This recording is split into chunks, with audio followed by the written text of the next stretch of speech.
Guys, सबसे पहले आप सभी को हैप्पी होली। इस होली सीजन पर हेलो ऐप पर खुशियों के रंग जमाएं और 2 करोड़ रुपए तक के प्राइज जीतिए हेलो के नए होली कैश धमाका के साथ। हेलो ऐप लाया है होली कैश धमाका, जिस पे आपको कुछ नहीं करना, बस एक गेम खेलना है और उसके जरिए आप मजेदार कैश प्राइजेस भी जीत सकते हैं। तो जल्दी से डाउनलोड करो हेलो ऐप और इस कॉन्टेस्ट के मैक्सिमम बेनिफिट्स लो 3 से 9 मार्च के बीच। आलसी बहू। एक गांव में जयसी नाम के एक जमींदार रहते थे, जिनके 5 बेटे और 1 बेटी थी। इकलौती बेटी होने के कारण उसे सबसे ज्यादा दुलार भी मिलता था। जमींदार की बेटी ज्योति अपने पिता के इस दुलार की वजह से जिद्दी, गुस्सैल और आलसी हो गई थी।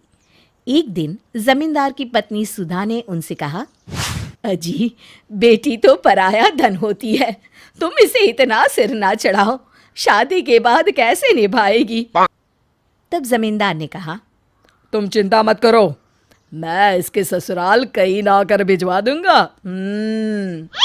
गांव में सभी ज्योति के आलस और गुस्सैल स्वभाव को जानते थे, इसलिए कोई भी उससे शादी नहीं करना चाहता था। समय गुजरता जा रहा था। एक दिन जमींदार ने गांव के सबसे होनहार लड़के रवि को बुलाया और कहा, देखो वीर, तुम्हारे पिता भोलाराम ने मुझसे जो कर्ज लिया है, तुम उसे आज तक चुका रहे हो। तुम मेरी बेटी से शादी कर लो, मैं तुम्हारा वो सारा कर्जा माफ कर दूंगा, और यही मेरी शर्त भी है। मजबूरन रवि को इस शादी के लिए हाँ कहनी पड़ी और दोनों की शादी हो गई। लेकिन शादी के बाद भी ससुराल में भी ज्योति का व्यवहार नहीं बदला। अब तो वो पति के साथ ससुर को भी फटकार लगा देती थी और कोई उससे जमींदार के डर की वजह से कुछ नहीं कह पाता था। लेकिन अब रवि से ज्योति की ये हरकतें देखी नहीं जा रही थी। उसने ज्योति को सबक सिखाने का एक उपाय निकाला। एक दिन ज्योति जब सोकर उठी तो उसे बहुत जोरों की भूख लगी थी। ज्योति ने कहा, अरे सबको सांप सूंघ गया है क्या? मुझे जोरों की भूख लगी है, कोई खाना लाओ। ज्योति, आज खाना तुम्हें बनाना है। ज्योति रुआंसी होकर कहने लगी, ना बाबा ना, इस कड़ाके की ठंड में मुझसे खाना वाना नहीं बनेगा। हाँ, अच्छा ठीक है, खाना मैं बना लूंगा, बस रसोई में तुम मेरी थोड़ी मदद कर देना। अब रवि की बात मानने के अलावा ज्योति के पास कोई चारा नहीं था। दोनों ने मिलकर खाना बनाया। रवि खाना खाने के बाद कहता है, ज्योति, मैं खेत पर जा रहा हूँ काम करने, तुम घर में चौकस रहना। हाँ, चौकस? वो क्यों? तुम्हें ये बात नहीं पता, लेकिन दिन में प्रेत यहाँ से गुजरते हैं और जो भी उनकी तरफ देखता है वो उसे नोच डालते हैं। ज्योति डर गई। नहीं नहीं, तब तो मैं यहाँ नहीं रहूंगी। तो क्या तुम मेरे साथ खेत चलोगी? मैं इस ठंड में बाहर नहीं जा सकती। लेकिन एक बात तो बताओ, ये प्रेत तुम्हारे सामने क्यों नहीं आते?